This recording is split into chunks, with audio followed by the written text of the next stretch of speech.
Thank you all.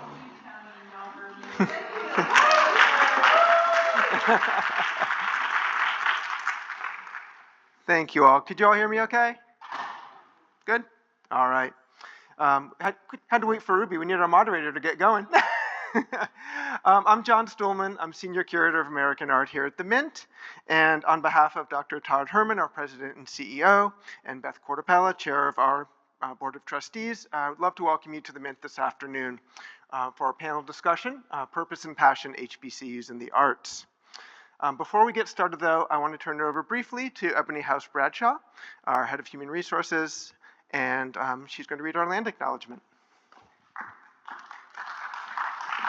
Thank you, John. The Mint Museum sits on colonized land, traditionally home to Catawba, Sherrard, Sugaree, Waxhaw, and other indigenous peoples who resided, met, and traded here. The Mint also acknowledges the unpaid and hidden labor of enslaved peoples of African ancestry who helped build the Mint Museum at Randolph Road at various stages in the building's history. I also, according to Rubie, wanted to take time to just ask everyone who attended an HBCU. As you can see, I went to the illustrious NCCU, to just wave your hand as this is an HBCU day. Thank you, Eagles. As this is an HBCU day, and as you all know, anyone who has gone to an HBCU, we are HBCU made, and we are extremely proud of our illustrious organization. So wherever you went, we thank you for being here. I turn it back over to John. Thank you, Ebony. So this is a panel discussion in conjunction with our current exhibition, Southern Modern. And I need to quickly thank those who made Southern Modern possible, and also, by extension, this discussion. So thank you to our national sponsors for Southern Modern, the Henry Luce Foundation, the Terra Foundation for American Art, the Andrew Wyeth Foundation for American Art, the National Endowment for the Arts, and the Alfred and Betsy Brand Fund here at the Mint Museum. Locally, this exhibition is presented thanks to Wells Fargo and the Dowd Foundation. So if you've been upstairs, it's a big exhibition.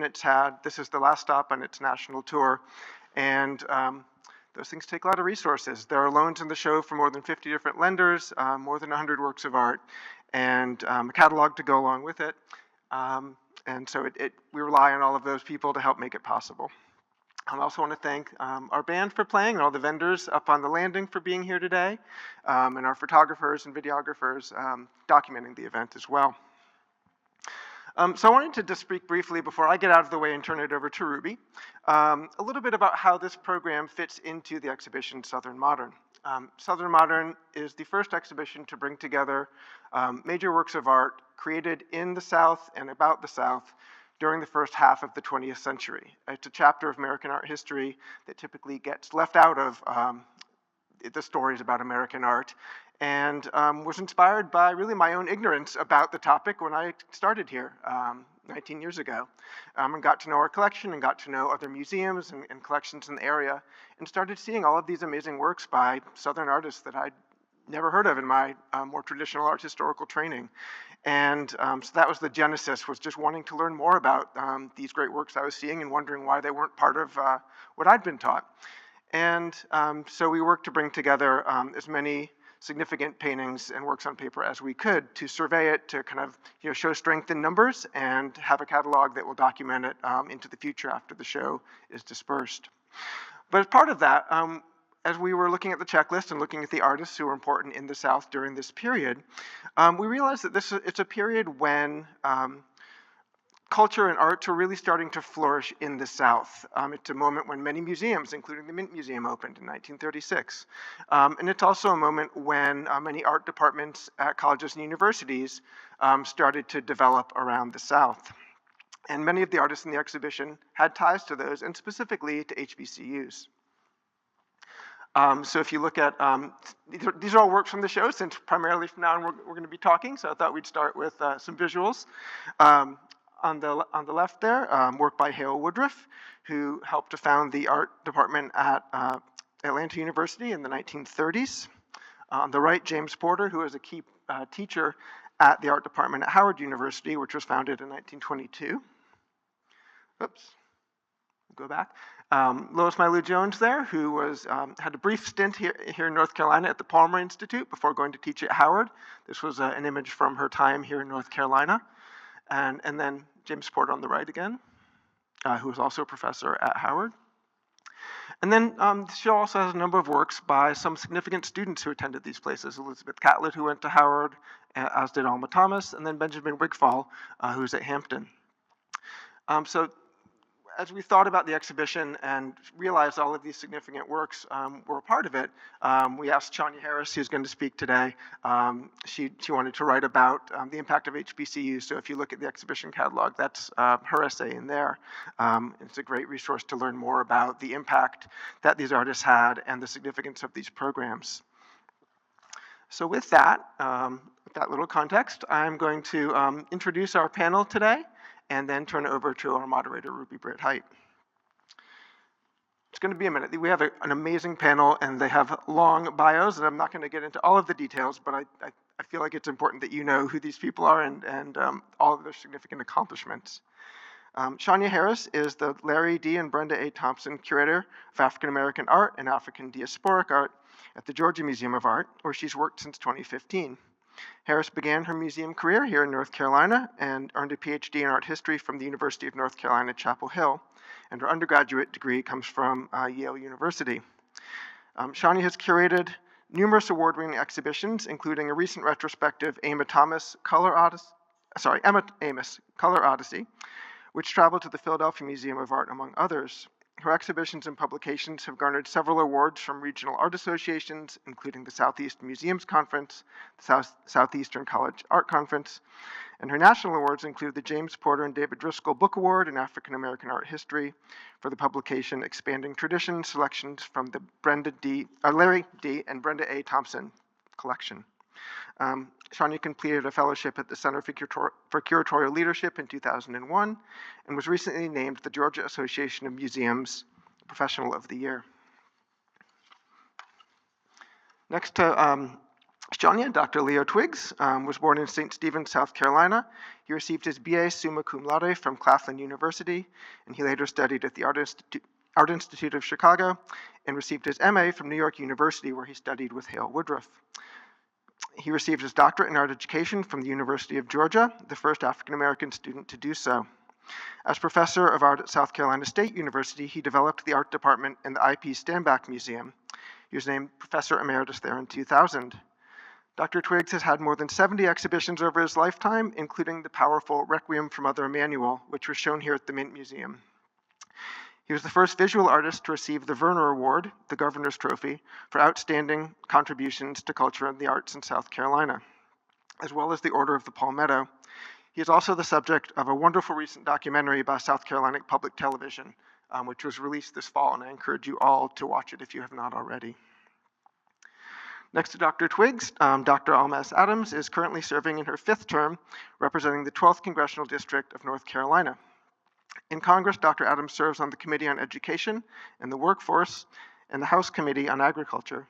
She serves on the Subcommittee on Higher Education and Workforce Development and is a ranking member on the Subcommittee for Workforce Protections. Additionally, she serves on the House Agriculture Subcommittee on Nutrition, Foreign Agriculture, and Horticulture, and the Subcommittee on Farm Commodities, Risk Management, and Credit. One of her most significant legislative accomplishments is the enactment of H.R. 5363, the Fostering Undergraduate Talent by Unlocking Resources for Education Act, that permanently provides funding totaling $255 million a year for all minority-serving institutions, including $85 million for HBCUs.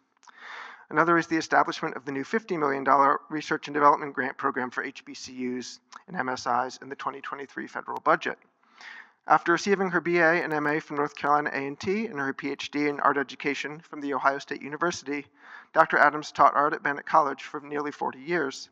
She is the recipient of numerous awards and honors, including the North Carolina A&T State University Human Rights Medal, and she was inducted into the National Black College Alumni Hall of Fame. And finally, Dr. Danille Taylor is director of the Clark Atlanta University Art Museum and a professor of African American Studies there. She previously served as dean at both Dillard University in New Orleans and Texas Southern University in Houston, and was a board member at the DeSable Museum of African American History in Chicago. Dr. Taylor earned her bachelor's degree in English and African American Studies, a Master of Arts degree from Boston University in African American Studies, and an MA and PhD in American Studies from Brown University. She's the editor of Conversations with Toni Morrison and co-editor of the Cambridge Companion to African American Women's Writing. Thank you all for being here. It's an honor to have you.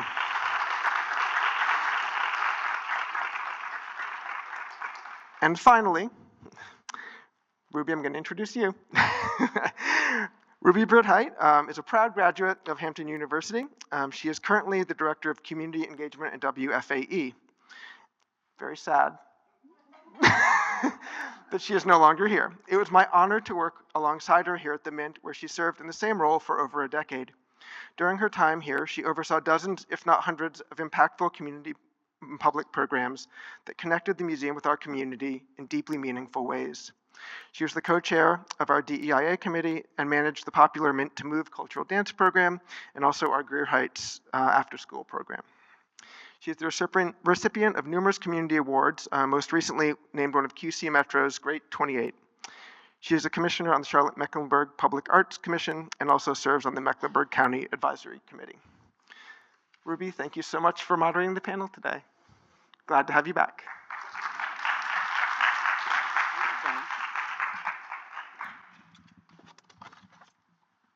Get your Hampton up there. Very good. Good afternoon, everyone. It's good to be back home. I've only been gone for 2 months, but I'm now at WFAE FM NPR, your choice for trusted news. I'm really glad to be back home after 16 years of being here at the Mint. It was one of the most teachable moments that I had. You know, you do your evaluation and they tell you what your strengths and weaknesses are and what your personality is and all this. And they said, for me, I am a lifelong learner. And I think that that's who we all need to be. And that's lifelong learners. And that's why today it is so significant to have these stellar, amazing icons who are here with us today. It's just an honor. I'm just very humbled by it. And whenever my family comes, I'm deeply moved. I met Shawnya when she was in Durham at North Carolina, working at North Carolina Central, even though she was at A&T at the same time.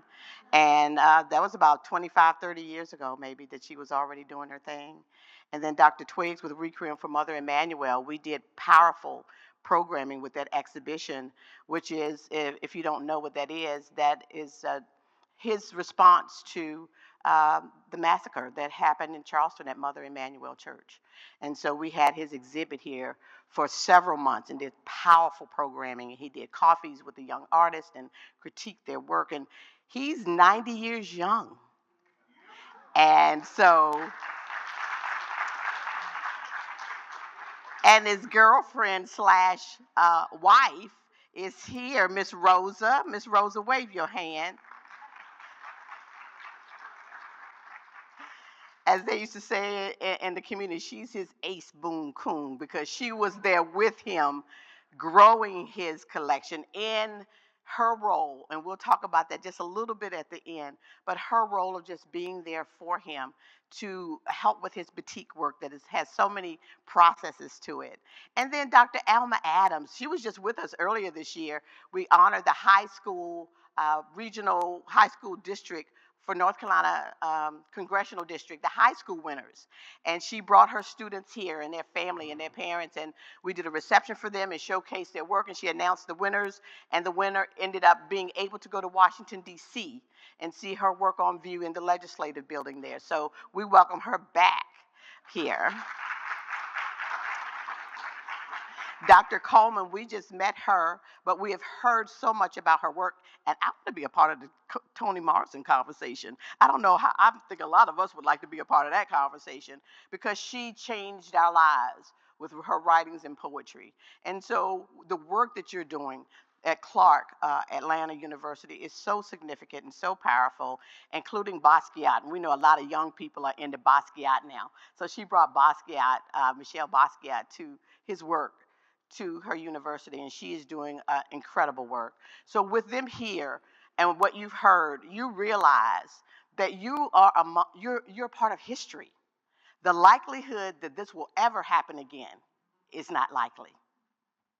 And so we honor the fact that y'all are here. We honor what you all have done. We, Shawnya, Dr. Coleman, we stand on your shoulders, Dr. Twiggs and Dr. Adams. You all paved the way for us. And so with that, we want to acknowledge that first. We have some special things that we want to share. And Ebony, I need to chat with you to go up to Ella B's boutique. She has some boxes to give to you to bring down for the end of the program. So what we want to do now is just be able to, John has done the introductions. And so I'll just go ahead and just share my brief intro, and then I'm going to sit down and we're just going to have a conversation. So this is very relaxed. It's not a lecture. It's not a lecture. I wanted to showcase Hampton University Art Museum because it is the first HBCU museum, period. Hampton was founded in 1868. It is located on the Chesapeake Bay in Virginia, right before you get to Norfolk and go through the tunnel. One of the most pictures, you know what I'm trying to say. It's beautiful. And it's it's about a half a mile from the point in Fort Monroe where in 1619 the enslaved came in as the first hidden labor in this country. So just down the street, you can go there whenever you want to. And then the piece that's so significant for Hampton, that's iconic, is called the Banjo Lesson. How many of you all have heard of Henry O. Tanner and the Banjo Lesson work of art?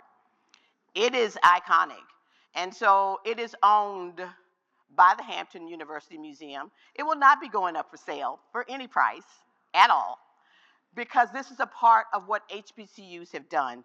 And so one of the things that I wanted to start out with, and I'm just going to skip over some notes that I already had, but I love the way that Dr. Harris started out her essay in the catalog. And for those of you who need to see it, this is the catalog that was written by Dr. Stuhlman, by Dr. Harris, and 10 other essayists. It's for sale in our bookstore. It's a fabulous catalog with so many images of the works of art done by African Americans over the years. So when I talk over the years, 1900 to 1955. So that's modernism, period. And so they've done a fabulous job of sharing these works of art. And one of the things that Dr. Harris said in her opening, in her chapter 9, Historically Black Colleges and Universities, Pioneers of Southern Modernism. She says, this quote from Dr. David Driscoll, and if you all who don't know who Dr. David Driscoll is, or was, he's the late Dr. David Driscoll. He's a curator, he's an art educator, renowned as it relates to African American studies, and helped to define and bring to the forefront African American art as an important piece of American history. And there actually is the David Driscoll Institute. I don't have the formal name because my notes now are right there, and I don't want to go back for it. But at University of Maryland, College Park. So every year they have symposiums, they have dialogues about African American art and art history. And so what Dr. Harris says in her opening statement is, his quote, "The HBCUs have not been given the credit they are due. When nobody else was out there championing these Black artists, HBCUs were there, claiming them, showcasing them, putting them up on the walls, and teaching about them." So what she did was put together this particular essay, and I'm going to start with her, and I'm going to walk over to my space over there so we can have this conversation. And I want to start with Dr. Harris about sharing with us how she put the essay together. What were her thoughts when she was doing that? What resonated with you? And then what you'll find is that all these speakers up here, it's an extended circle. It connects between one HBCU to another, and one scholar to another. And so, Dr. Harris, would you start by sharing with us? Well,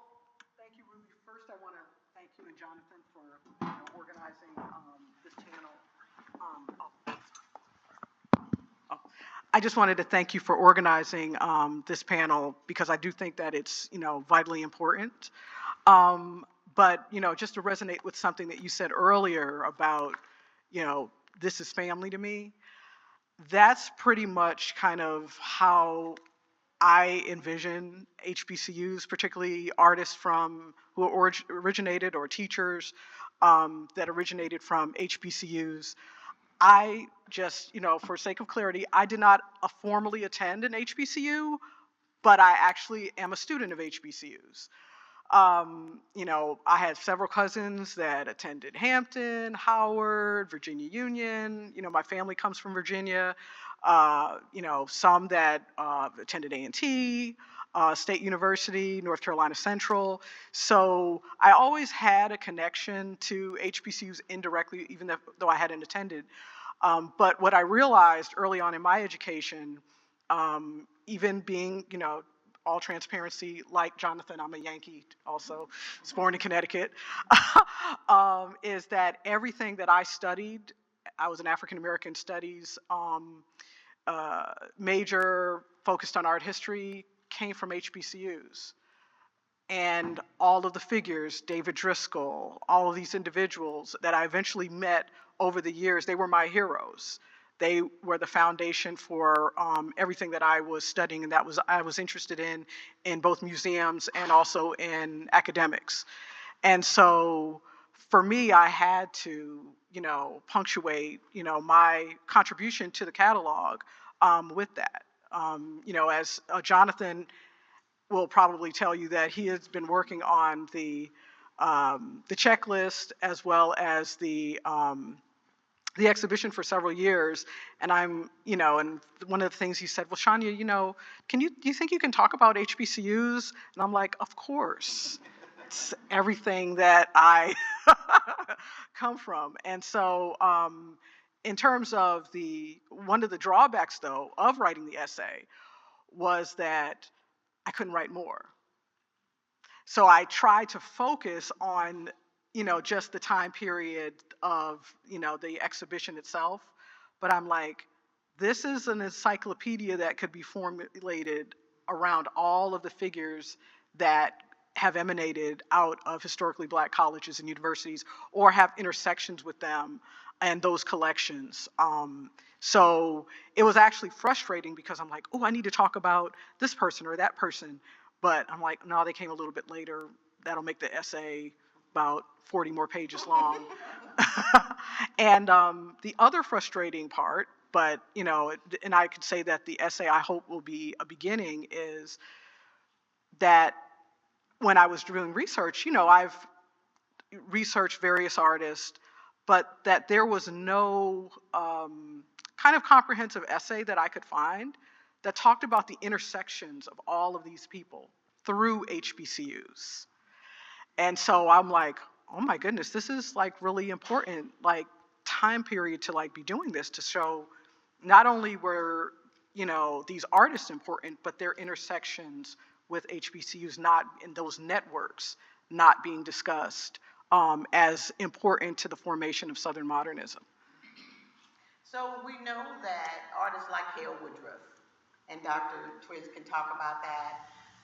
He was the first African-American artist to exhibit here at the Mint Museum. That was 1948, I believe. And so when they keep talking, you go, well, God, they were in the same place at the same time. They worked together, they studied together. Somebody mentored somebody else. That's what expanding circles do. That's what connections do. That's how relationships are built. And that's how we continue to learn and to grow, because we have this opportunity. So, Shawnya, you took the opportunity to do the essay. Was it difficult to get the materials together? Did you talk? Who did you speak with, and how did you go about doing that? In some cases, the checklist kind of started out as, obviously my initial foundation, but in many cases, as you'll probably see if you look at the catalog, some of those works are not included in the exhibition because just in talking about certain works or certain artists, you realize, there are, in American art, we often talk about the canon, But for me, there is another canon, and I'm like, how do we talk about these artists and not mention this work from this institution or that institution, even if it's not included in the checklist? And so one of the things you realize is that there's such a rich repository of works that oftentimes they don't always get included in books around American art. And so this was an important opportunity to be able to include them, even if, you know, those works maybe weren't included in the exhibition for a variety of reasons. Thank you. That's one of the things that Dr. Stillman did note in the catalog itself that says this is the first of its type. It's unprecedented to have the compilation that they have taken to put together of what happened below the Mason-Dixon line. A lot of young people don't even know what that term means. So DC on down, even though DC will say, maybe not. That really started in Maryland. But either way, the point is the same, that a lot of the work that was being done in the South wasn't necessarily being recognized. And how, again, back to that canon piece of, from a Western perspective, it's very different than, and less inclusive of us as African Americans and people of color, but as becoming more and more recognized. And Dr. Twiggs, I want you to kind of pick up from that by the fact that Dr. Twiggs established the art department at South Carolina State University. And that's huge, to be able to do what he had done and to go to Claflin first and then to learn all of these learns. So share with us, Dr. Twiggs, just some of the thoughts you have about some of the challenges that you had along the way, and just share. Well, We're gleaning here. This is called gleaning. First, let me say. Okay, everybody just talking to the this mic. Is what keeps me alive and well. And so I'm so. Oh, Dr. Oh, just hold it a little closer. Okay. Do you hear me now? Yes. Okay. Well, first let me say to Rubie, to Jonathan, to all you, it just is like coming home for me. I mean, we spent so many great times together. This lady right here was always there when we were back in the days. I know you don't want to say that, but back in the days. And of course, her connection. I was just around. And of course, her connection to Hale Woodruff is so important to me, because Hale became not just a mentor, a friend. He treated me like a son. I went to NYU, and the first day in class, he comes over and says, "Twiggs, where you from?" I said, "I'm from South Carolina." He says, "Well, you one of Arthur Rose's boys?" I said, "Yeah." He says, "I like your stuff. It's different from what most people bring up here from the South." And I was on cloud nine. Nobody of his stature had ever said that to me before.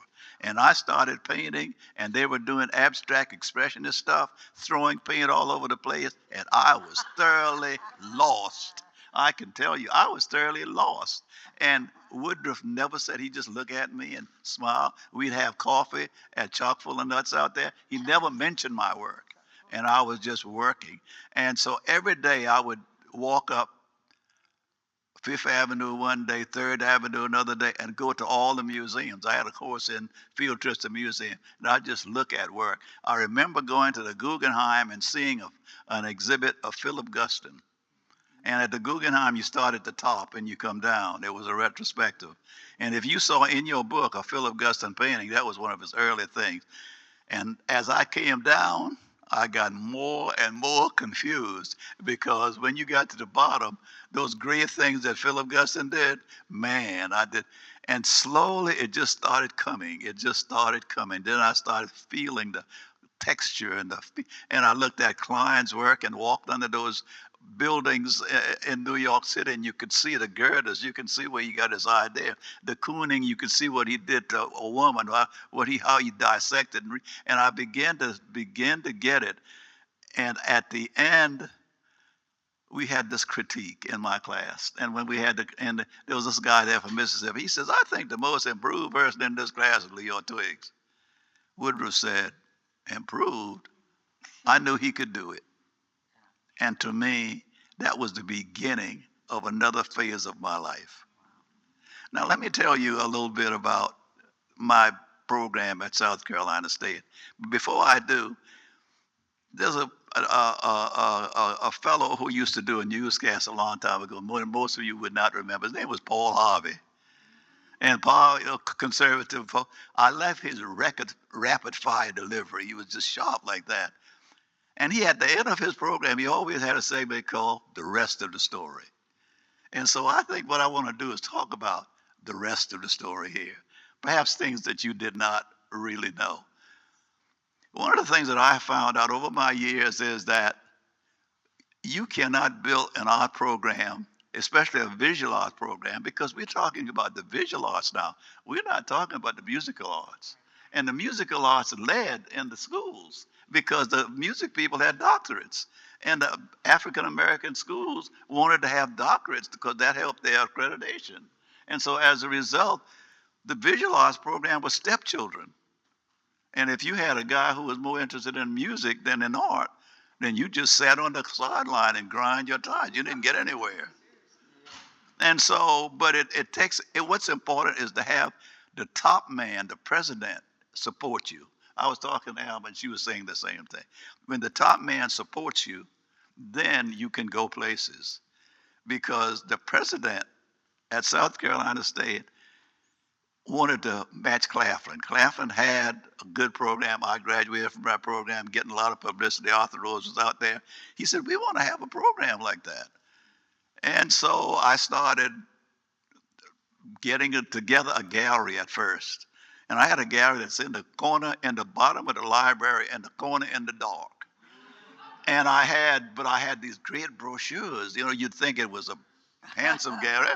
And so I had Bing Davis and all these folks exhibiting down there. And when we have an opening, we'd have to go in the library, down the steps, in the corner in the dark. And he was this proud guy. You know, he used to put his hand in his pocket like Kennedy did, matching him. And so he was so proud. And he said one day, he said, you know, we're going to build a museum so students can come and meditate. Well, I don't care what he wanted to do. If he built a museum, we'd decide what it was going to be. And he built this handsome museum. The science person wanted to do a planetarium. We put a museum and planetarium together and did cross-programming. Can you imagine? We did the creation, whereas we could use the planetarium and we could do poetry, and people would come out there and say, wow. And they'd come in, in the museum, I had a chance to design and help the designer, and I wanted to make it look like those big galleries that I walked through in New York. So we had hardwood floors, parquet floors. I just changed the gallery around, and nothing had ever been seen in Orangeburg. And they would come into the people, whites in the community would come in. Usually they didn't come into historical black colleges, but they came in. They say wow, and they go to the planetarium. They say wow. So we just market ourselves as a 2-wow facility. And then the museum existed, but the art department was just a little room in another building, 2 rooms in art department. So once we got people coming to see the museum, then I started fighting for an art department. We finally built a standalone art department. I did not stay around to see it. I retired. It opened a year after I retired. But we had a standalone museum, a standalone state-of-the-art art department, because what I did was I used a book from the accrediting agency to design the galleries so that we had all the standards there. And the gallery was designed by Harvey Gantt. Harvey Gantt had never done anything on our campus because the powers that be didn't want anybody else to come into the campus and do anything. Luckily, we had a person who had been at A&T, and he fought with me that fight to get Harvey Gantt to design that building. And Harvey, of course, was a friend, and from Charleston, I knew him. And that was how we got that building. So we have 2 standalone art buildings, and that is very unique because mostly you have a room in the back in the dark for a gallery. Yeah. That's my story, Rubie. That's wonderful. Sticking to it. So after each speaker gives their initial comments, we're going to circle back around and pick up and kind of pick at what they're saying. So right now we want to have Dr. Adams to speak to us because she has played such a significant role, as you heard from John's introduction, of advocacy. And it is extremely important to be an advocate for what you believe in and for what you know can be the difference in someone's life individually, or in our case, throughout this country. And so I would like for her to just share what she wants to share initially, and then we can go from there. But to thank her for all those millions and millions of dollars that can continue to, they're all change agents, as you can see. It's important to be a change agent, and we want her to share it from a national perspective. Well, thank you. First of all, Rubie, let me thank you for not only helping to do this, and John, thank you so much for your kind introduction. I want to, if I can give you, I want to give you my backstory because this gentleman here said we've been around a long time. That's true, but some of the things that he talked about and some of the people that, and Shawnya, you too. Um, for example, you mentioned Hale Woodruff. Now, first of all, let me just say I'm a proud Aggie twice, and I am HBCU strong. I am an educator. I taught 40 years at Bennett College in Greensboro, but I started my teaching actually at Palmer Memorial Institute. I don't talk a lot about that, but as I read your essay, and you talked about Dr. Jones and her work and in Sedalia, that's where I started. I taught there my first year. That was my first teaching experience. And then I left and went back to graduate school at North Carolina A&T and then started teaching at Bennett. I served 5 presidents there, and I was telling Dr. Twiggs that what was really helpful to me as a member of the faculty was to have an administration that was supportive of the work. Now, I remember, and he was talking about in the basement and all that. That's where A&T's gallery started, in the library, way down. But we were students, and as students, Eva Hamlin Miller, who was my teacher and my mentor, and I sent a photo with me as a sophomore that we found. And that was my first experience actually in the presence of Hale Woodruff. At the time, I didn't know who he was, actually. You know, we were in the gallery, and of course, my teacher, Eva Miller, said, okay, we're going to, you know, we went down and we talked with him and so forth. And I didn't know. It was much later as I started really studying African American art and teaching it that I realized who he was. But my background in terms of the teaching and at not only at Bennett College, but at Palmer Memorial Institute, but even some part-time teaching at Guilford College in Greensboro and Greensboro College helped me to understand once I was able to go to get into elected office. And actually, I've served in 4 elected positions. And people ask me all the time, what made you go into politics after teaching? Well, I was in politics while I was teaching. And people don't understand that, you know. And I tell them that while I have officially retired from Bennett College after 40 years, I'm still teaching. Why? Because in the Congress, we don't always know what we don't know. And so, and a lot of people don't know much about HBCUs. Some of them, believe it or not, look like me. And they HB what? But anyway, I started the bipartisan HBCU caucus in the Congress because of my experience as a teacher and as a student on an HBCU campus. I've seen it from the inside. And I was on the outside looking in. Now I'm on the inside looking out, and I know what our schools need. I know what, as a faculty member, what the support that our faculty and our staff needs. And I know what our students need who come to our schools. And I tell people all the time, when they asked me, one of my colleagues recently asked me what was the difference between an HBCU and a PBI. And I said, listen, we were started as an HBCU for the purpose of educating kids who look like me because we couldn't go anywhere else. That was the purpose for our schools. You go way back to the 1800s to what is it now, to 1960, 64, 65. And if you were not born for that purpose around that time, you're not an HBCU. Now, it's good that our students can pretty much go anywhere they want to, and that's fine. But some people get really confused about that.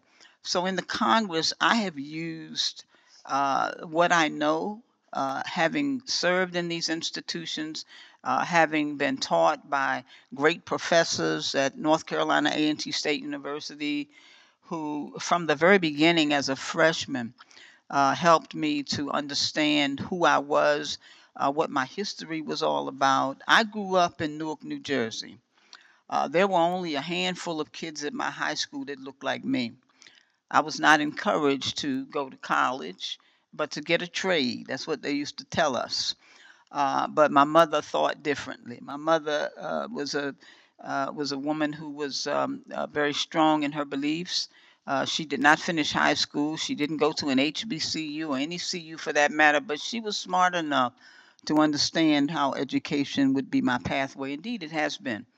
And so I've used the opportunity that I have as a member of Congress, and I was just elected to my 6th term, which is, so I'm going into my 11th year. And when I look at all the other years, while I haven't reached 90 yet, the Lord has blessed me to be in my 70s.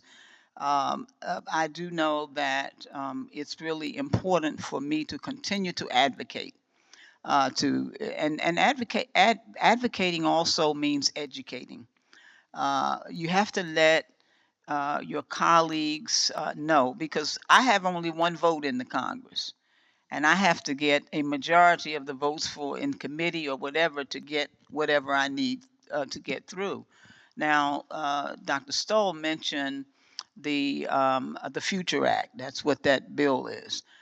The $255 million for MSIs and HBCUs, and $85 million of those to HBCUs.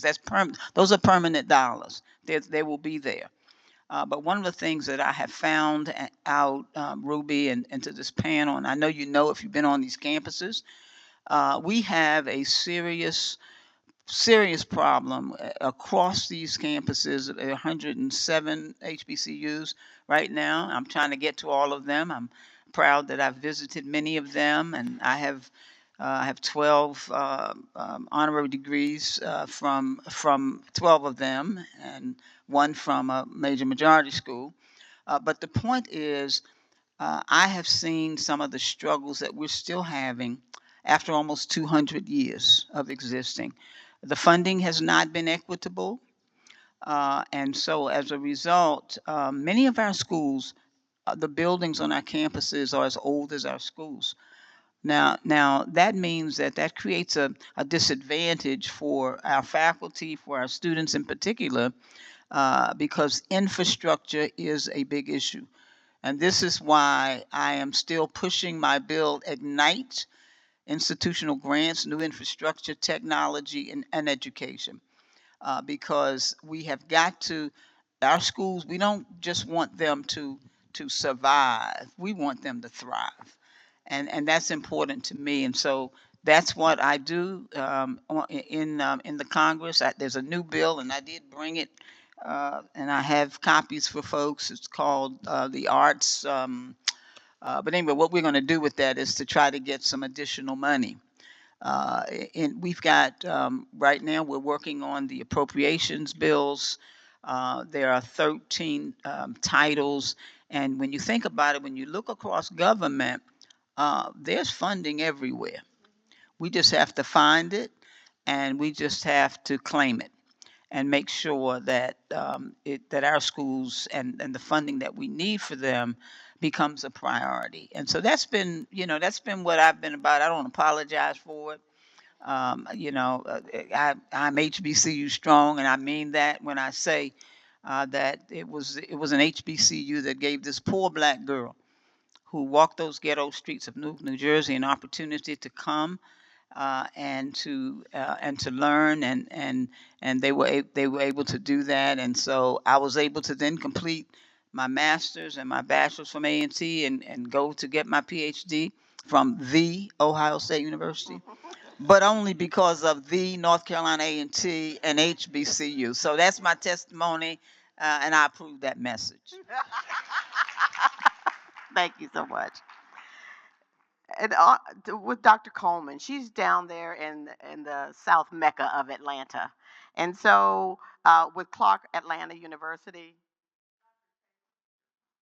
What did I just say? Oh, I'm sorry.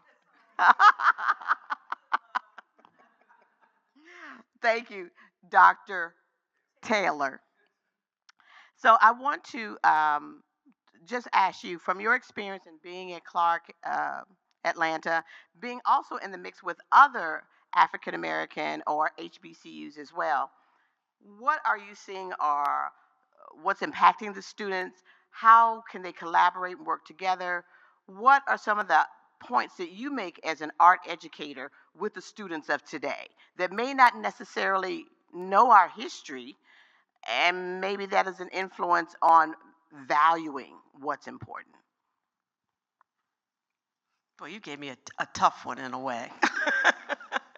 Well, thank you everyone for inviting me here. It's a privilege to be in this panel and to be at the Mint Museum. I appreciate it greatly.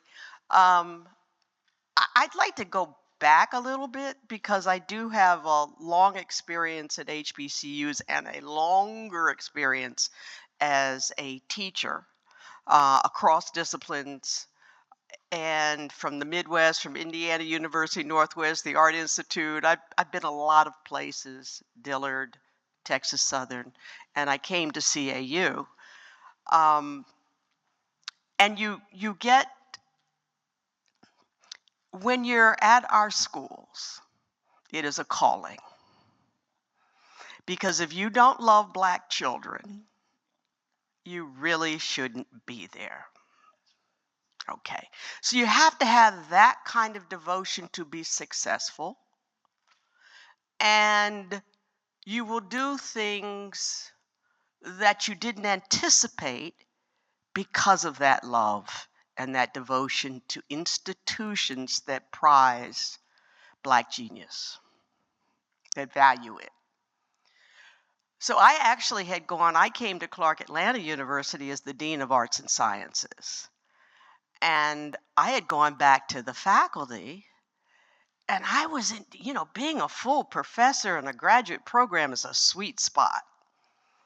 You're teaching your graduate students, you can go home and study and think and do papers, and it was a nice spot. But we lost our very strong director, Dr. Marita Poole, and we had a very significant, and are still part of it, relationship with the National Museum of African American History and Culture as a member of the HBCU Art and Culture Access Consortium. And we needed an administrator. We needed somebody to bring it back. COVID had hit.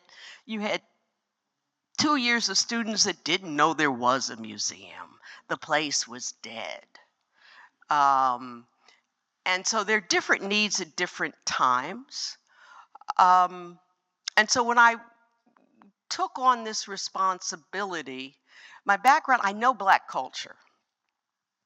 Having studied Morrison, you start at Morrison, then you have to know everything. So I don't always have all the names of the historians, but I know visual patterns, and I've studied very broadly and very deeply across African American, African diaspora cultures. And I think this is so apropos that I stuck the Woodruff Art of the Negro murals in my slides, because Woodruff was really foundational in touching so many people's lives.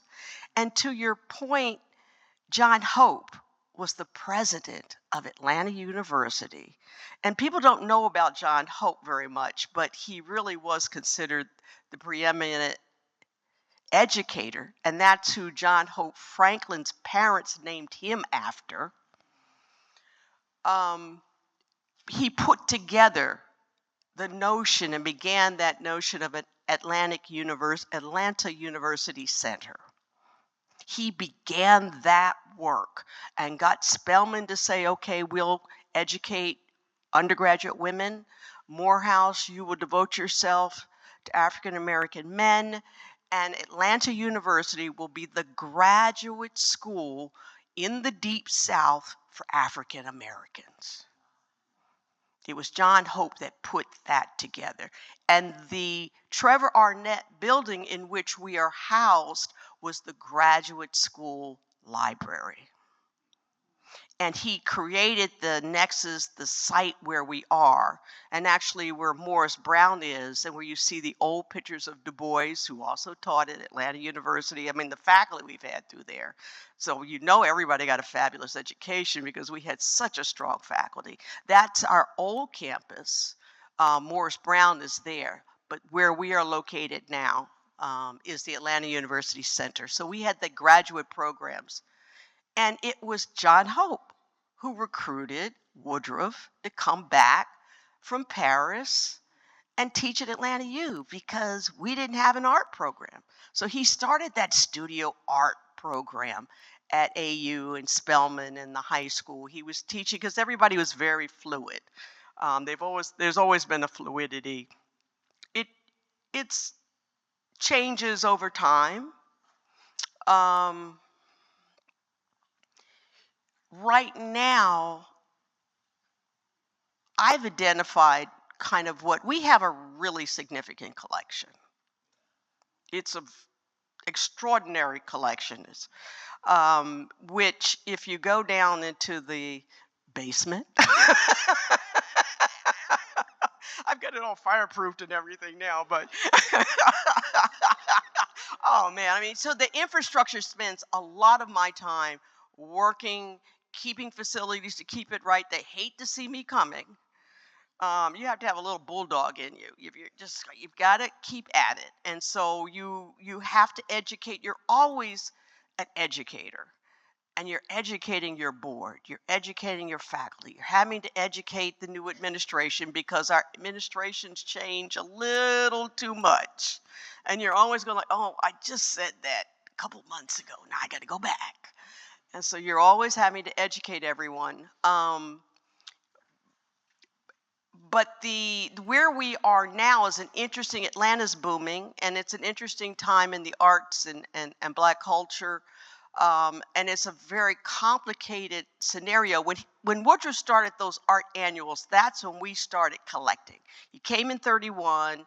After he did the Talladega, so you've got a museum there at Talladega as well, and he did the Amistad murals. So there's so many stories to tell about HBCUs, the mural tradition with Biggers at Texas Southern. That's why I went to Texas Southern, because I walked into their administration building and I saw those student murals and I said, I don't know what kind of school this is, but I need to stay here a minute and understand what school would embrace their students. And Biggers had all the seniors do murals in the administration building. And they tell that story in a way that's not documented always on paper, but it's on the walls. Ours is a fine art collection. And with those art annuals were from 42 to 70, even after he left and went to NYU. And he created that Art of the Negro. He finally got them to pay him. And so this kind of getting someone, convincing them that your work has value. And it wasn't until 1950 that they commissioned him, and he did 12-foot panels in 18 months and had them shipped down. And we have six of the panels, and they're just glorious. I had the National Museum has restored them for us. So and conservation is an issue that we have to focus on. Anything that's old wears down in time. Our artists don't always have the best materials. So we have to always pay attention to conservation. And those 6 murals took $75,000. It's not a cheap expense, but it's a significant expense that you've got to find. So funding is crucial, how you use funding, keeping your collections up to date. And it's hard to train. I think the artists understand that you have to see art to be able to produce art. And so that's kind of where I always, I'm trying to bring life back to the museum. I came in, there were 2 of us. And Shawnya knows how my predecessor was burning her out, but I'm like, I can't do this. I was just lucky. I know I'm an older, it was a point in time in which I could push things forward. So, Dr. Taylor, when you talk about Hale Woodworth, those of you who don't know, he was an acclaimed painter and muralist. When you have situations like this where the murals can't be loaned out maybe to a national museum because that's where the conservation dollars are sometimes at a higher level institution where HBCUs can, how do you galvanize support from the alumni? Do you go to the board, or do you do all of these things? Because we have a responsibility as graduates from HBCUs to make sure that we give back to our institutions to keep them growing and alive. Adequate advocacy and fundraising takes time. I don't always have as much time to put into that, and I'm doing too many things piecemeal. That's why I have to build my staff. So I just applied to an IMLS for a museum educator, because to really effectively teach, I need to have a specialist. And the specialist will work with the faculty on a more sustained level of including art across the disciplines. We can pull out anything from the collection that they might want to work with for their courses. That's a job in and of itself, and that outreach. Institutional advancement and communication.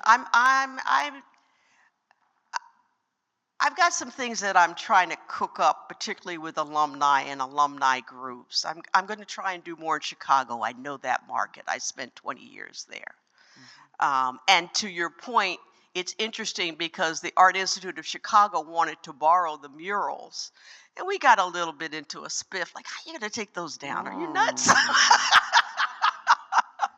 But what they did is because they wanted it so much for their new exhibition, Project Black Planet, that they've made replicas. High resolution replicas. I think they were printed in Italy, which I get when the show is finished. Fantastic. So you have to, so when I interact with major institutions, we had 5 pieces at the Met. We have to get the word out there, and I try to capitalize on that and let our alum know that while those who go to HBCUs know we don't just party, but to see that becomes the kind of, if you go on Instagram, is everybody's, but they are very proud of seeing our cultural and intellectual institutions are still elevated, and you can garner support behind that. I'm working for an endowment. That's my goal, to protect the museum and the collection. With that, Dr. Twiggs, how do you spin off of that? You set up the art department at South Carolina State. You ran into so many issues, and it's common to go to an HBCU and see one person over the entire museum with maybe an intern that is helping to set up that entire museum. How do you speak to that? You make me tired even thinking. I see some people here. Anybody here at Howard or any place? Yeah. Let me tell you something. You know what's encouraging? What's encouraging is young black students looking around and saying, I think I'm going to go to an HBCU. Because you don't have to. But looking around, my granddaughter lives in upstate New York. She never had a black teacher. She graduated top of her class. She's got a UNICEF scholarship and all of that. One day she walked in. She was accepted at Hampton, not well, Carnegie Mellon and Duke and other places. And one day she walked up and told my son, "I want to go to Howard because I want to experience black excellence." That blew me out of the water because here she is on her own finding a place. She went there. Kamala Harris, she was on a committee there, just got there 2 months. Where could that have happened anyplace else? And so I applaud you folks who understand that historically black colleges are still around, still relevant, and you need to support it. Now, coming back to this business of on the college trying to make the arts go, I know the feeling. I know the feeling because you know one of the things you think is because you had a historical black colleges that administration is going to support you and all that. It ain't necessarily so, like they say in Sport and Life. It ain't necessarily so. Some of these folks aren't really into the arts. They don't really know that much about the arts. They could have PhDs in history and everything else, but they don't know anything about the arts. And you have to, like you said, educate them. And it's not easy to educate somebody who's got a PhD in another field because they know it all. And I thought that I was alone in that respect until I was on a committee with David Driscoll and Floyd Coleman invited the committee at Howard University. And we were looking at the program because Howard wanted to put in another master's program and all that. And so as a result, you had a chance to visit some of the administrators. We went into one guy's office. He said, "What are they doing over at the art department here anyway? I've gone to the downtown here in Washington, and I have visited these galleries and visited these art exhibits, and I don't see any of our faculty members down there. They ought to be." And he's exposing all this linen to me, and I'm just on the campus. And then I realized why Floyd invited me on the program. They had a problem, and they were at Howard. They have a problem right now of preserving the work that's there. When I was there, they had a Charles White thrown out on the floor trying to figure out where they're going to do it. Yeah. Right now at Claflin, I'm in negotiations with the president, even though I am not on the faculty or anything, just trying to get a space where we could have temperature, humidity control to bring the artwork. We got a tanner. We got a Henry O. Tanner. And we had no place to put it. The president put it in his office right opposite his desk so that every day he'd come and look at it. Then we have a new president. He took it down because he didn't want it there. And so it was in the corner in the back in some place. People said, "Do you know that that's a tanner?" He said, "Who's a tanner?" And now we got it in a reputable place. But this is the stuff that we go through. And one of the things we need to find out is how to preserve our culture. It's hard enough that we don't know enough about it, as you can see when you look at that book with the essays. It's even worse that we're not preserving what we got. If I can just make a comment, because during my time at Bennett, as I said, I served 5 presidents, and Dr. Cole was the fourth one. I retired with Dr. Julianne Malveaux. Of course, Dr. Cole was very much into the arts. I took care of her collection as I did the colleges. But we have, and it's in the book, but the numbers in terms of the sizes, I need to get that corrected. The Aaron Douglas, we refer to it always as the Aaron Douglas mural. Done in 1931, Aaron Douglas, I think, was like 29 years old when he did it. That painting underwent a lot of duress on the campus when we had to close the building with water damage. I discovered that it was there, got a grant from the one match from the National Endowment for the Arts, and we had the North Carolina Museum, their conservator, did the restoration on it.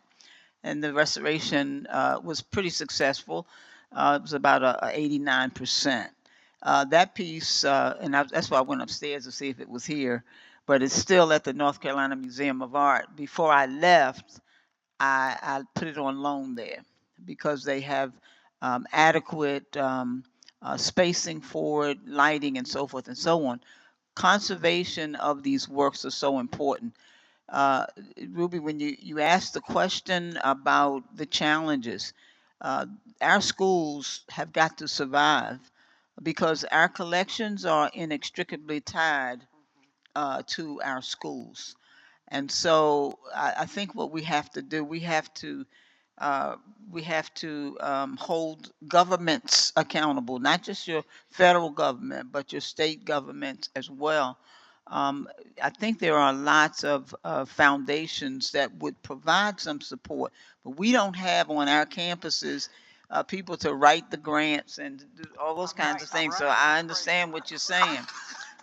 But that bill, but my bill, Ignite, is about all of that infrastructure, not just the buildings and the pathways that walking through the campus, also about a personnel infrastructure.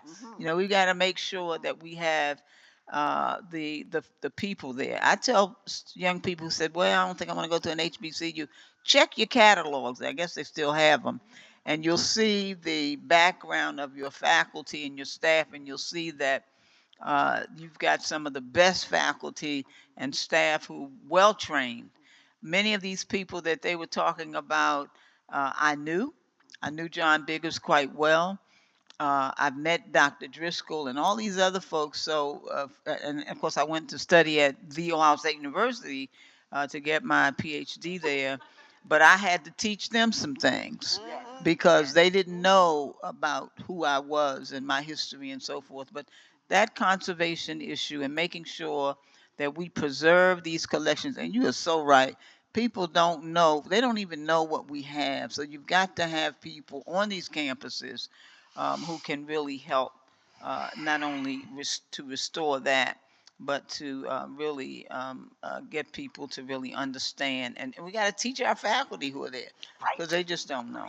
But anyway, So, Dr. Harris, being that you're in Georgia and you're close to Clark, Atlanta, and you're in the industry, how can you be an advocate or your museum to help support Clark, Atlanta, who has this amazing collection of fine art, but we know that the conservation dollars are limited. So does that mean that they need to lend to the collection, or are you all able to collaborate or partnership to create grants and opportunities that can help over there? Thank you for having that extra work. Well, it's funny that you say that because right before the program started, we were talking, and we were talking about different exhibitions and artists that we have in common in the collection. But one of the things that I talked to Dr. Taylor about was, certain grants that support those types of initiatives. And, just even from my little bit of experience, I mean, everyone here has got much more extensive experience with grant writing and so forth than I even have. What are the things that, hey, you can partner or you can get this type of grant, and hint, sharing that professional advice on which grants and who to target and who to talk to, and also partnerships. If you all may notice in, around the country, and it includes even, exhibitions that probably are here in North Carolina or travel through North Carolina. Now there's an increasing interest in work by African American artists, and you can also speak to this about the request for loans and can you borrow those works, but how can you make it where it is a partnership but it's not predatory, where some of the larger institutions actually want to keep the work or take the work away after they experience the power of those works. And so finding ways that, we can, those of us who work at some of the majority institutions, but also partnering with our, sisters and brothers at HBCUs to make sure that we know what the boundaries are where those collections can be preserved, and we can use the strengths of other institutions, but it does not become kind of predatory or, a little bit disingenuous. And so I think that that's important to have those kinds of, us to have those kinds of networks too. Dr. Taylor, you want to add to that, please? Which is also the area with digitizing collections. It's not merely enough to digitize, because looking at catalogs, you can't see everything in any 2D image. And so I was looking at the biggers upstairs because I couldn't quite figure out some things in the picture with the old couple. I couldn't see the little glasses. You have to see the work in person. An image on the web or in a book just whets your palate. You need to see it in person, and it's important to honor those who have kept it. That they should be respected in that, and not have someone come in and try to swoop it away. And I know I'm going to be in a delicate conversation, but we're going to have the conversation if this one family agrees. But you have to get out. You have to partner. You have to talk. I'm going to call you about the convening and grant. But like Bank of America, I did write a grant to Bank of America. We found a John Hope oil painting that was really somehow water. It was in somebody's office and it got water on it and it's chipped. But we have a really good conservation center in Atlanta. It's part of the Williamstown, and they had already done a bid because I need to know how much. And so I'm hopeful in January we will get that grant. And that painting is going to cost about $45,000 to conserve. Just to conserve it. Right, but I got to prioritize, and like this is, there is no other oil painting of John Hope. Which makes it even more valuable. More valuable. One of the things that you all brought, and we just have just a few more minutes, that I want to come back to, is that the importance of coming to a museum as opposed to looking at it on a digital image. Our children need to be brought by us to museums at HBCUs, places like the Mint, the Gantt, right here in Charlotte. We're usually free. Some night in there we're free. We need to take advantage of exposing our children and even adults. I know some of you probably sitting here are going, now who is Hale Woodruff again and who is Aaron Douglas? Because these are significant artists who paved the way for the artists that we're purchasing from now, who are just getting started, who are right here upstairs, hustling, working 3 and 4 jobs, trying to figure out what to do. But our children have to be, it's not a starving artist day anymore. And, our parents discouraged us, and they know this from going to school to major in the arts. You can't make any money in that. You better go be a mortician. I mean, really, that's what they told us. And I'm like, I am not going to be a mortician. I don't care what you say about how much. Well, somebody's always dying. Well, that's not the point. I don't want to do that. So there's an importance to what they are saying, to be able to encourage. How can we learn? How can we grow? How can we know if we don't even know our history? Our children, post-COVID, really, the programs that we work with now, we introduced to them in Greer Heights are 34 weeks out of the year. And this program is now 21 years old. I was with it for 16 of those years. These students lost so much with COVID. A lot of them are illiterate. And we don't even think about things like that. But art opens their imagination. It opens the door for them to learn, to grow, to come to the Mint, to go to the Gantt, that we take them. Most of them never come out of that neighborhood unless we get them there. And then they go to the Gantt. And one time I took the students in, and they wouldn't go over to the window at the Gantt. And I said, what's wrong? They said, we're afraid. And I said, but we're only on the 3rd floor. But they hadn't had the experience before. So then I took them out on the balcony. and they saw the skyline, and they could dream. A lot of our students don't dream anymore. They're too busy here Right. or here.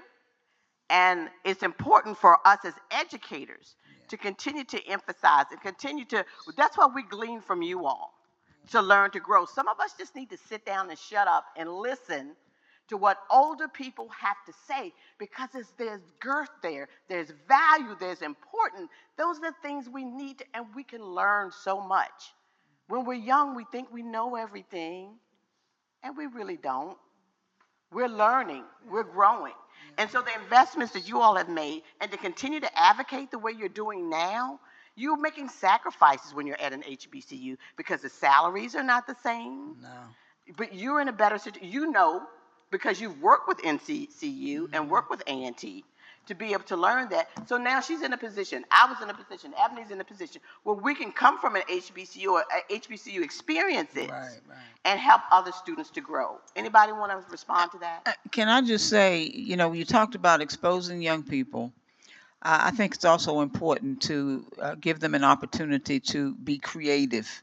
Now, one of the things I didn't say is my teacher, the late Eva Hamlin Miller, and I, 33 years ago, started an art gallery in Greensboro, the first standalone gallery in Greensboro, because African American artists did not have the kind of opportunity to exhibit their work every day of every month of every year, not just in February. So if you're ever in Greensboro, go by the Greensboro Cultural Center, the African American Atelier.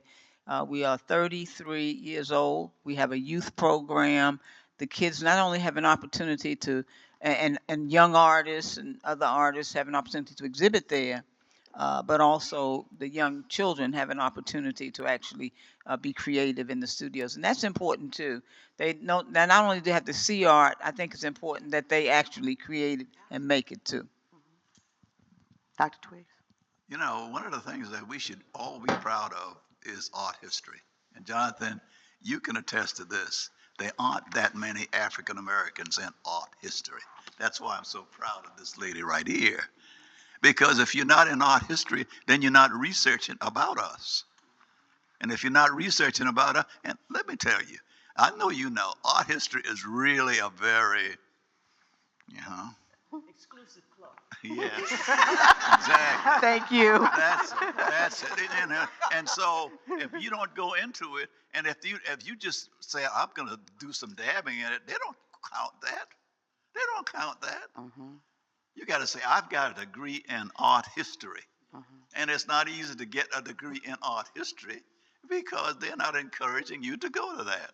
And if you're not going to that, you know, I used to read grants. And I'd read grants at the National Endowment and all those places. And as the time gets when everybody's got to get out of there late in the afternoon, man, they just let that money throw through. And one guy would say, my friend is a graduate of Yale University, and I know him. This is a great grant. Bam, he gets fired. He gets funded, just like that. And I remember going, I said, if I could ever find me somebody who went to Yale or Harvard or something, I'm going to get me one. I found one. Right here. I found one. Between the two of these right here. I found one, and when I found one, he came down.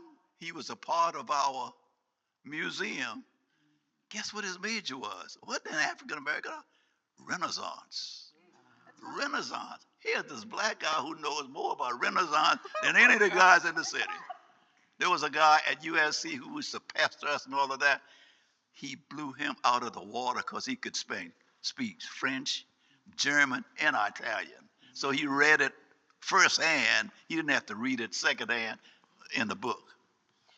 Made all the difference in the world. We got more respect. And that's what you have to have, is respect at these HBCUs. And that means that a lot of you folks out here should think about going into fields like that, where you can earn the respect for your HBCU brothers and sisters. It is so important. And I'm so proud to that, because when I was coming up, we had one, Samara Lewis. She was the one, wrote books, everything about African American art. Now we have more. We have you, Shaw. But we started an art. Yeah, and we've keep writing, girl. Dr. Taylor? We do have it in the last couple of years. The AUC Art Collective has started an undergraduate art history program, and I'm always trying to push young people in, and they have a curatorial minor. So if you don't want to be art history, you can have your regular. I'm trying to get some chemistry kids to do the curatorial minor so they can be conservators. That's a desert, complete desert, black conservators. There are all of these fields. In the digital, I was recruiting kids from the mass media arts because they held cameras in their hands. And so we were teaching, and I attracted more male students than women on a campus that's 70% women, because they had never been in a museum and they could now learn how to photograph fine art and to deal with the programming of how you clean the art up. There's so many careers in museums themselves that these infrastructures that they need exposure to. Thank you so much. We see that, and now there's an opportunity with the program that you just spoke of, and I've talked to Dr. Herman about it here at the Mint. Even though I'm not here, we had this conversation. If we're producing those kinds of students there in Atlanta, then there should be opportunities that we can provide as art institutions for internships, because internships are fundamentally important when you are graduating to be competitive and you have not had an internship or even two. Because those who do take advantage of the internship programs, they're ahead of you already. And a lot of African Americans cannot afford to go straight back to school and be in a master's program, because you just, your mom and dad were just able to get you out of the undergraduate program. So you need to work. But the thing you need to do is get those internship opportunities while you're in school. Go to people like Dr. Harris, talk to Dr. Taylor, talk to these veterans here who can say, I know somebody who can help you with that. Let me call Miss Rubie over there. She's not at the Mint anymore, but I bet she knows Ebony House Bradshaw that's over the HR department that can help with the internship program. So these are the things that we are already at 3:30, but I hope that you've had an opportunity to hear and to learn. We're going to take 2 questions right here.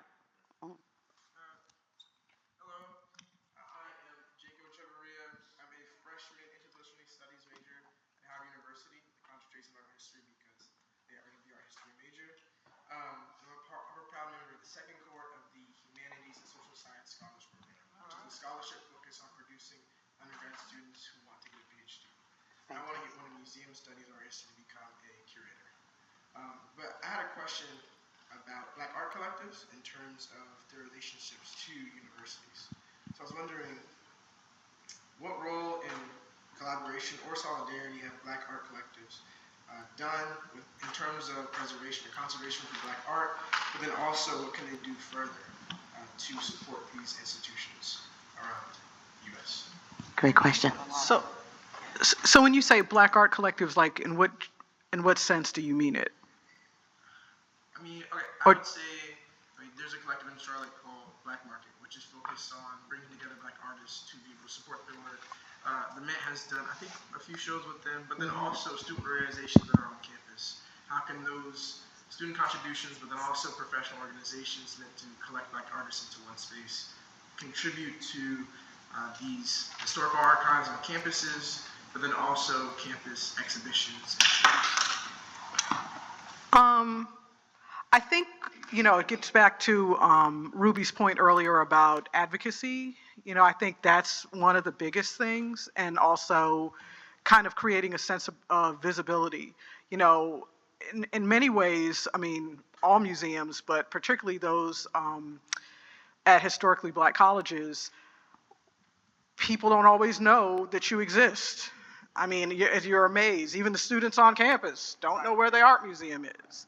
And so one of the biggest things you can do is for people to be able to expose those institutions, let people know when there are events, when there are major exhibitions, keep up with their calendars, because oftentimes they don't have the marketing budget.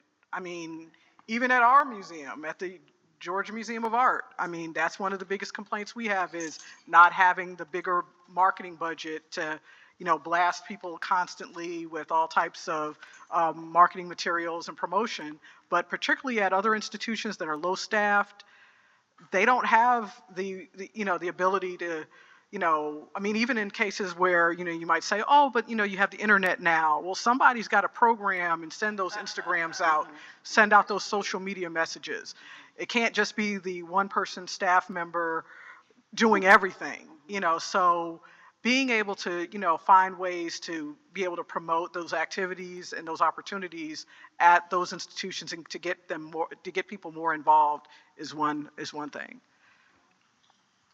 Volunteer.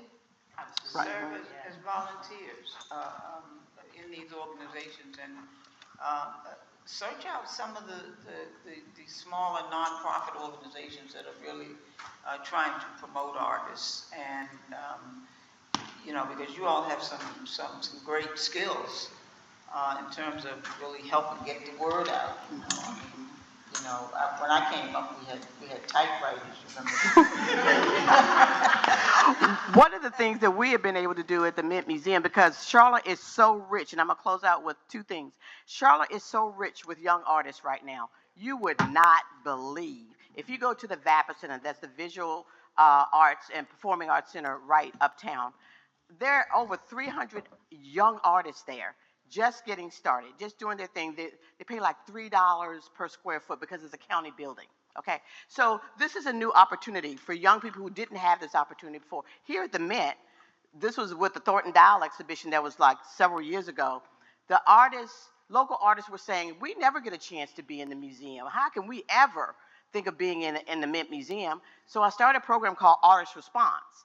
So the young students come to the museum, or either emerging artists, they come to the museum, they spend time with the exhibition, whether they're visual or performing, and then they respond to the work. And then we have a program where they have 3 minutes if it's performing. They have 3 minutes to do maybe a video that they've created, or poetry, or they share their journal. And then if they're visual artists, we do like a pop-up. And we have that pop-up for maybe 3 days, 2 weeks, a week. But these are extra things that museums need to go ahead and do to support those local artists who are saying, I want an opportunity too. That doesn't necessarily mean their work is museum quality, but it means that they're focusing on that. The standard is excellence, and this is a controversial thing that's happening right now of mediocrity being acceptable. Now, I can tell you culturally, we weren't raised like that. The standard always is excellent, not perfection. There's a difference between the two. You strive for excellence. If I am an A student, but you tell me it's okay for me to be mediocre, then I can kick back and I can be a C student. But is that a standard of excellence? Is that the best that you can do? Because when you get out in the real world, they can tell you and I can tell you, you have to be at a higher level. You have to listen to what people are advising you to do and stay focused on the tasks that are ahead of you. We want to see young people to be able to take advantage of this exhibition, and adults. Bring people to see this exhibit, because this is the largest collection in one spot right now of African American art at this level and quality that you will probably not get in Charlotte in a long time. So take advantage of it. It's free today. It's free every Wednesday. Take advantage. Bring your children. Make sure they learn Spanish. Your children must learn a second language, not Ebonics as a second language. It has to be, because they have to be competitive. They have to be able to communicate better with their classmates. These are all fundamentally important as we look at America that's changing. You got to be able to communicate with one another. Students need to be bilingual. And so these are the ways that we can continue to grow. Take the time to come down and speak to these people. We're going to take some photographs first. But during this time, they're here. I tell you what, the two of them right there, to think that you're going to come back 20 years from now, maybe. Let's add that up. Okay, 120. Yeah, why not? We're in America. These things are possible. But what I'm saying is take advantage of this time to be able to glean and learn and be humble. One of the best ways to me to be successful in life is to be humble, because we don't know everything. We're learning. We're lifelong learners until we die. I value so much y'all being here. You stand on the shoulders. I stand on the shoulders. They paved the way for us. Listen to what your parents have to say. They ain't old and fogey and don't know what they talking about. We already been there. And we want you all to grow from our experience. You're going to learn some things on your own. But please take the time to be able to talk to them, to go upstairs, to enjoy the exhibit, to come back. It's up until February 2nd. So you've got time during the holidays. You know, I don't want to go to a museum. Man, that's boring over there. I bet they would love it. Isn't that what young people say? But you know one thing, that was a date. Young man, if you tell a young lady you want to go to a museum, Impressive. she's going to be impressed. It's impressive.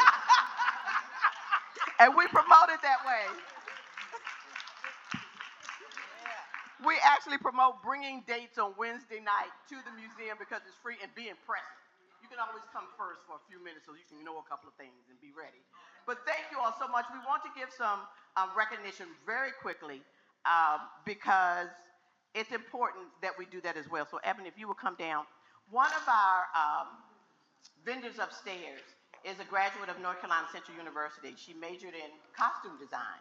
And so she has her own boutique where she sells brooches and wraps and things like that.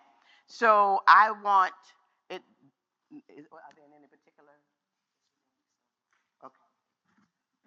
Okay, so we wanted to present to each of them a brooch that has been made, that is a part of the HBCU sale that we have going upstairs. All of them have gone to HBCUs, and we want to support them. We want them to continue to grow and to be a part of equity and inclusion and accessibility. So I want to present to each one a brooch.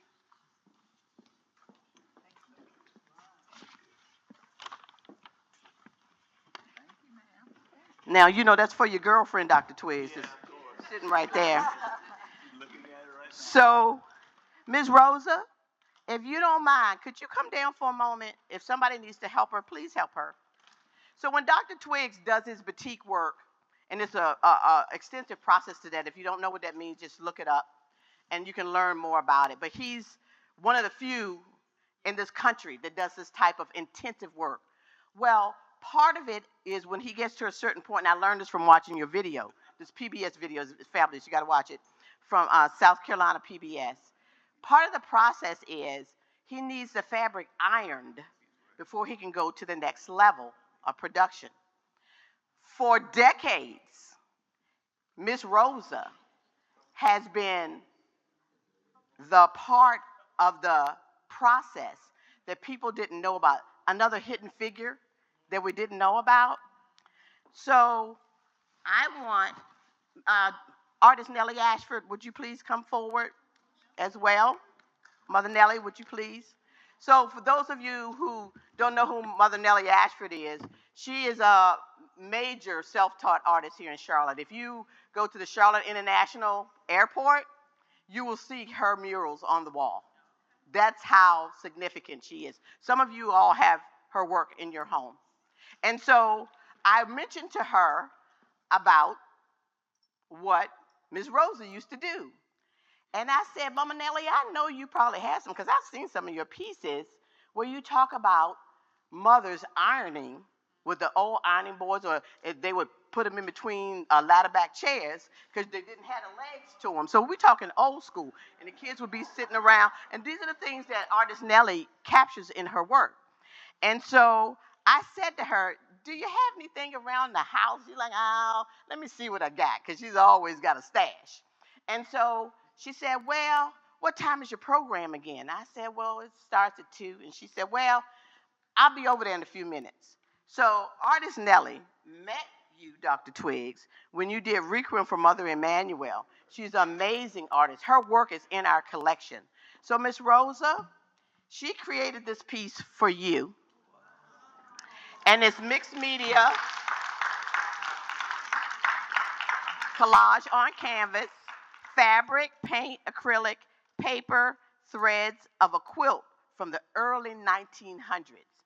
So that connection right there goes to Southern modernism. You see how this thing connects? So we want to present this to you. Mama Nellie, can you just please, I know you're shy and you hate doing stuff like this, but I want you to present it to her. And Miss Rosa, this is Mama Nellie. Mama Rosa, because you know in our community, everybody mama or auntie or cousin. So we want to present this to you because of all that you've done to support your husband and to help us to learn and to grow from all he's been able to do, because you've been by his side all these decades. And what you have done has played a major role and significant. And Dr. Twiggs always gets the props, but we want you today because we value him and you. Thank you. God bless you.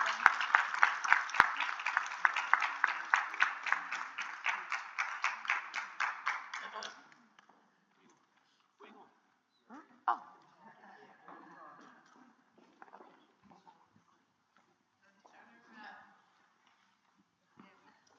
You ready, Rubie? Yes. Okay, thank you.